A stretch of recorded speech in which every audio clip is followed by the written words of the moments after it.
Pemirsa, pemerintah melarang masyarakat untuk tidak pulang ke kampung halaman masing-masing agar lonjakan kasus COVID-19 tidak terjadi seperti kasus-kasus sebelumnya. Kita akan melihat kemudian sejumlah informasi infografis berikut ini yang dapat Anda lihat di sebelah kiri saya berkaitan dengan larangan mudik yang sudah berlaku dari tanggal 6 hingga 17 Mei 2021.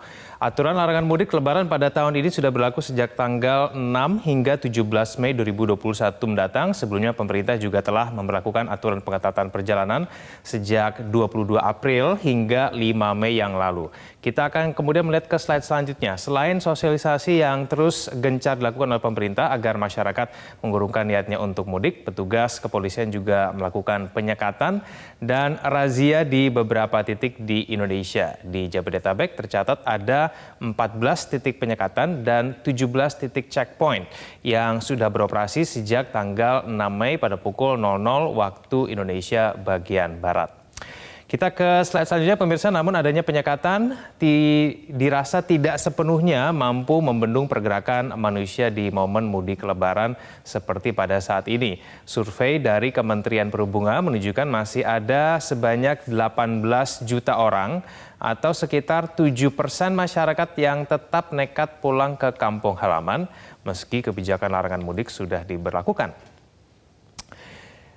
Di slide selanjutnya, pemirsa, sebelumnya ada pula masyarakat yang memanfaatkan waktu lebih dulu pulang ke kampung halaman mereka masing-masing atau bisa kita katakan sebagai orang-orang yang melakukan curi start mudik. Memang aman dari penyekatan, namun hal ini justru menjerumuskan orang di kampung halamannya seperti yang terjadi di Kabupaten Pati, Jawa Tengah, di mana kemudian ada 39 warga desa Kuryo Kalangan yang terkonfirmasi COVID-19 akibat tertular oleh pemudik yang baru kembali dari perantauan.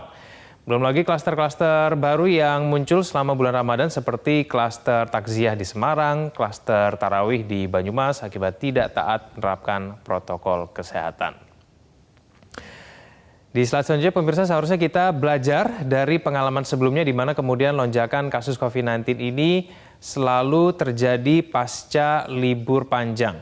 Pada saat Idul Fitri tahun lalu, kenaikan kasus positif ini mencapai 66 hingga 93%. Lalu kemudian pada saat libur kemerdekaan Republik Indonesia, 15 hingga 17 Agustus 2020, kasus ini juga naik sebesar 58 hingga 188%.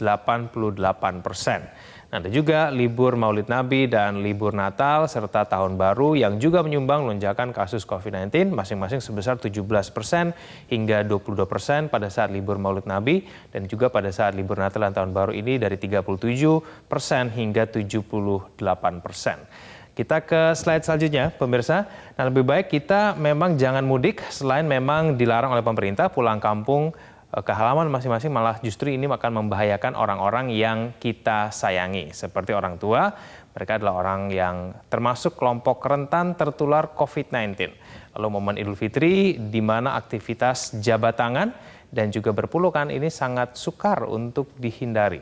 Perjalanan panjang menuju kampung halaman membuat pemudik berpotensi besar terpapar COVID-19, apalagi jika menggunakan kendaraan umum. Dan yang terakhir, jika sudah sampai di kampung halaman masing-masing, banyak dari pemudik yang lupa bahkan sukar melakukan karantina mandiri. Hal-hal inilah kemudian yang menyebabkan adanya potensi besar terjadinya lonjakan kasus COVID-19 ketika larangan mudik sudah usai diberlakukan. Semoga kemudian itu tidak terjadi di Indonesia supaya terhindar juga dari kasus-kasus yang terjadi di India. Pemirsa, itulah informasi-informasi infografis yang kami kumpulkan untuk Anda. Semoga ini bisa menyadarkan kita supaya memilih untuk merayakan Hari Raya Idul Fitri di rumah masing-masing, tetap bisa melakukan silaturahmi melalui kegiatan virtual.